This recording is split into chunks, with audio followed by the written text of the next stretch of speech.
Welcome to ShiftWatch. I'm your host, Starbuck. In this episode, if there was ever a time to plug into the vibratory nature of things, that time would be now. We are present while Earth is resolving her final stages, rising into the planet's next level of cosmic consciousness. The splitting of the timelines just became more profound with a more distinct level of separation. The last 3D vestiges of power, trying to determine who is in and who is not. This video from DNA Awakening describes connecting to the vibratory nature of things. Next, how the sun's energy causes Earth's aurora. Those pretty lights in the sky are indicative of geomagnetic conditions that are elevating with the solar wind and CMEs heading in our direction. Here is an excellent illustration from NASA video. Then, solar superflare kill shot. What are the chances? Ben Davidson at Space Weather News shares his perspective of the imminent solar phenomenon that will affect our planet. It's not a matter of if, it's a matter of when. Pay attention to what is happening during this solar maximum cycle. And finally, I've been asked enough times about the location of inner Earth cities, golden Taya allotments, and other energetic places. So I'm working on a project with a few other tribe members from around the globe, plotting the locations on Google Earth.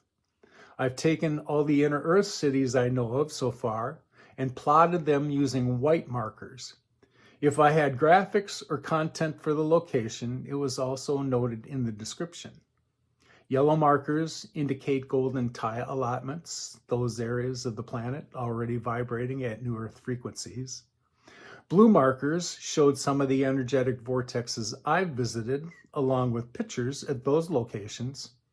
And finally, red markers indicate the location of some existing third-dimensional underground cities. The project is uploaded to Google Drive so that I can share it with others.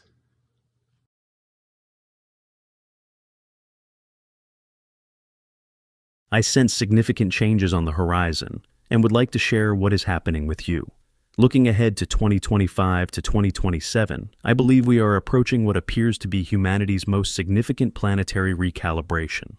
This period, I believe, will be characterized by unprecedented vibrational elevations, quantum leaps in consciousness, and profound spiritual awakenings that will have a significant impact on those who are currently ascending. Through my observation of your path, I can tell you that establishing clear, unwavering boundaries serves as the sacred act of shedding past versions of yourself, much like a butterfly emerging from its chrysalis.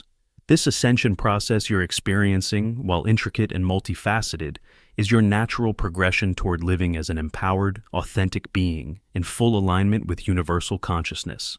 I'm witnessing the remarkable development of collective telepathy among ascending individuals like yourself, which grants you the divine ability to consciously choose what energies enter your vibrational field. This heightened discernment allows you to reconnect with your sovereign nature through expanded conscious awareness.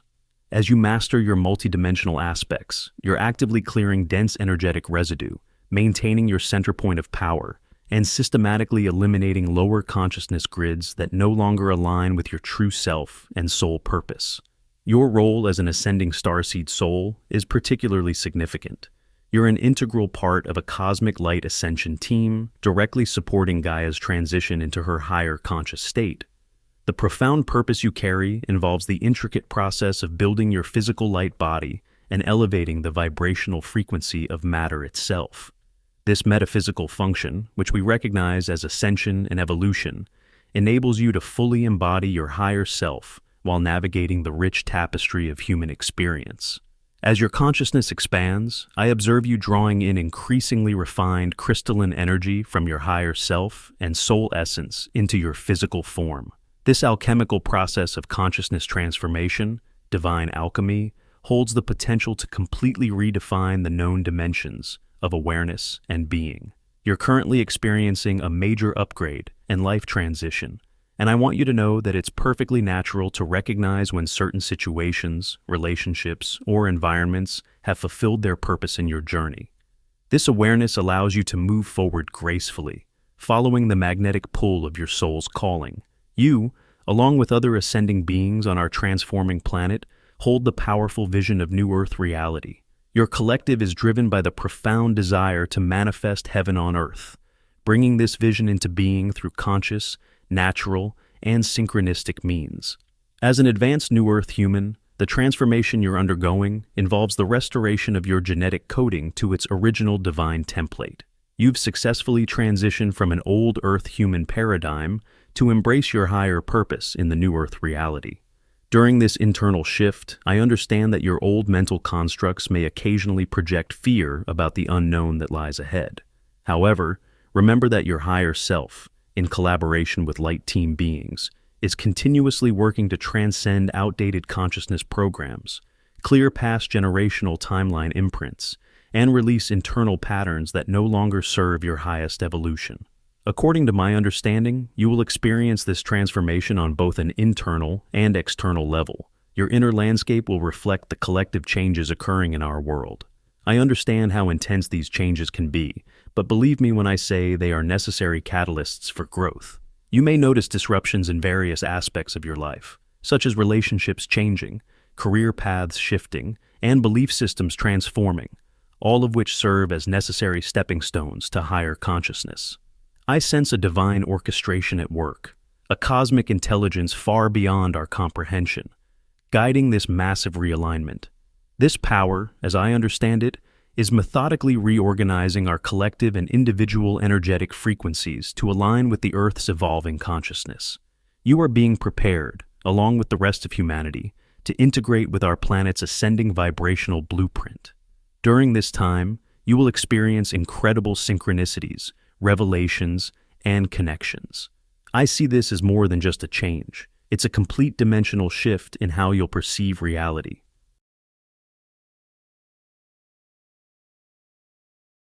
On Arctic nights, the aurora often flames across the winter sky. What is it, and where does it come from?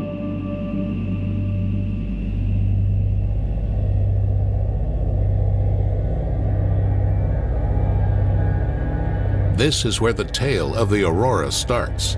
On the Sun, a star of average size among billions of other stars in our Milky Way.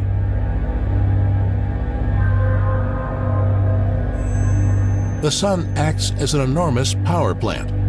The energy is created deep inside the core of the Sun.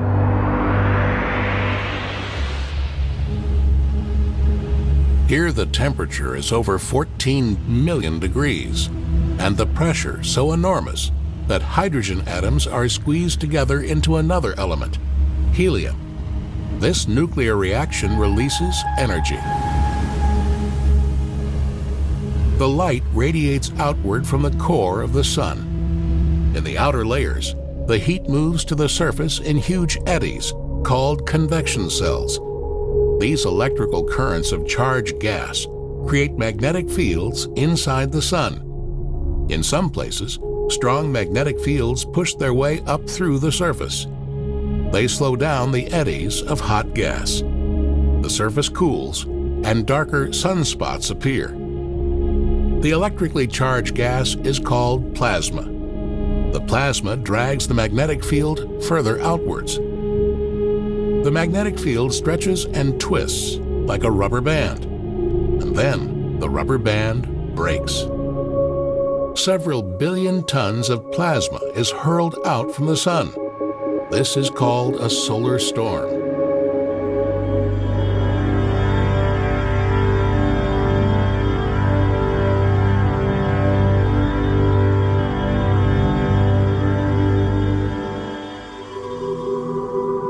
The solar storm can reach speeds over 8 million kilometers an hour. After 6 hours, it blows past the planet Mercury.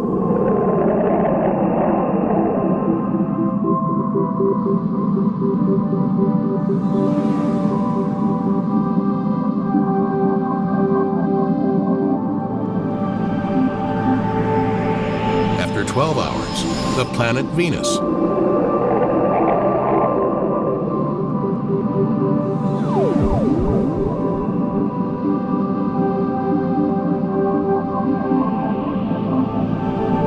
And after 18 hours, the solar storm reaches Earth. When the solar storm reaches our planet, something strange happens. An invisible shield, the Earth's magnetic field, deflects the storm. The magnetic fields couple together and create a funnel where the gas streams down on the daylight side of the pole. This is the daylight aurora. The magnetic fields stretch further back and couple together. The magnetic rubber band breaks, and gas from the solar storm streams along the magnetic lines towards the poles on the night side. This is the nighttime aurora.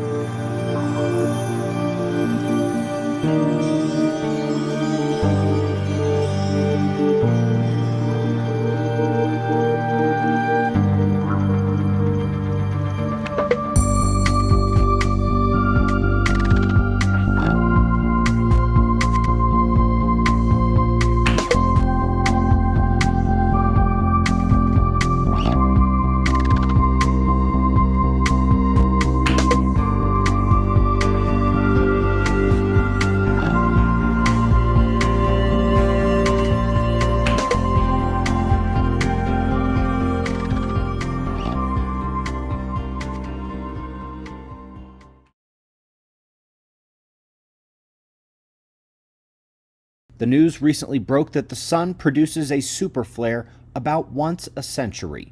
Geologic isotope data had previously suggested the Earth takes such a hit every 150 to 200 years, and since some of those once-a-century blasts would miss the Earth, these guesses pretty much agree. And it was interesting as a space weather guy to watch millions of people discuss and ask and comment on the subject over the last 2 weeks since the news broke. The best question is, what are the chances of this happening soon, taking out all the circuits via solar EMP and sending us back to the Stone Age, killing potentially 90% or more of the world? Well, with the last one of these already 166 years behind us, we're due, if not overdue. But the reality is actually much worse than it would seem at this point. Because Earth's magnetic poles are moving faster and faster, and the magnetic field strength is weakening. We are in the process of a geomagnetic excursion right now. This will drop the field strength dramatically. It has already begun, and that leaves Earth more vulnerable to these solar storms, especially our technology. Folks, this chart is all about increasing vulnerability of Earth to solar storms in the ongoing magnetic pole shift as the magnetic field weakens, our shield against space energy. On the left side, the Y vertical axis is the magnetic field strength, where up top we have the normal full field strength like we had about 200 years ago and for a couple thousand years before. At the bottom, that would be the worst of the event during the actual reversal process.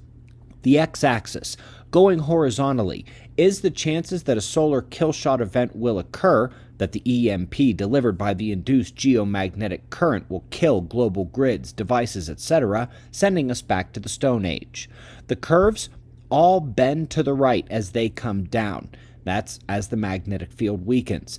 The chances that a given solar storm will cause considerable damage goes up as the magnetic pole shift draws near. That's what this curve of increasing vulnerability due to the magnetic pole shift looks like. The types of solar blasts that the article was talking about, those once-a-century super flares, those would be like an X100 or larger, maybe as small as the last big blast in 1859. That's the Carrington event at the black hashed line. Notice how some of the flares that wouldn't pose much threat under normal conditions would potentially be kill shots during the pole shift. Unfortunately, that's where we're headed right now, and the space weather is showing it. The big aurora event in May 2024, that's this purple hash line here.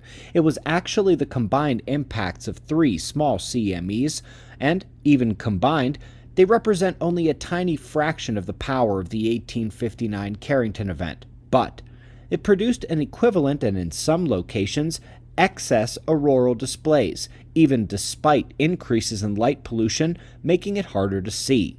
That's what this entire pole shift thing is doing to the auroras.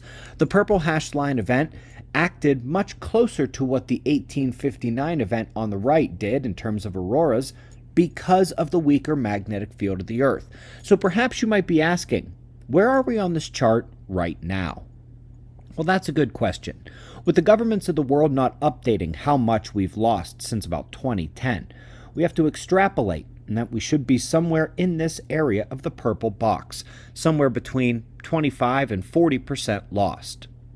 My best guess would be closer to 30 or 35%, and you can see that the curve's likely inflection points are around halfway to reversal, about 50% down. So, I guess to answer the original question, we are due for one of those once-in-a-century super flares, maybe overdue, and we wouldn't really even need to have it to have the same effect because Earth's magnetic field is weakening. As the magnetic excursion progresses, eventually, big super flare or not, the sun is going to cook the grids.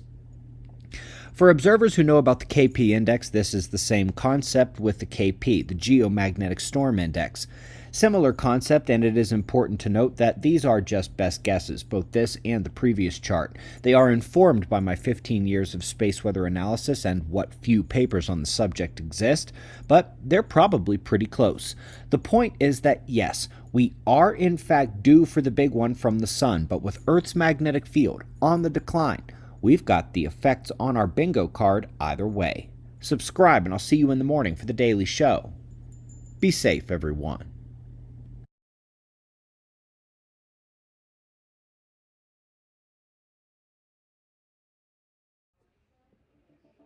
I've been asked enough times about the location of inner Earth cities, golden Taya allotments, and other energetic places, so I'm working on a project with a few other tribe members around the globe, plotting the locations on Google Earth. I've taken all the inner Earth cities I know of so far and plotted them using white markers. If I had some graphics or content for the location, it was also noted in the description. Yellow markers indicate golden Taya allotments, those areas of the planet already vibrating at new Earth frequencies. Blue markers showed some of the energetic vortexes I've visited along with pictures at those locations. And finally, red markers indicate the location of some third-dimensional underground cities in existence. The project is uploaded to Google Drive so I can share it with others.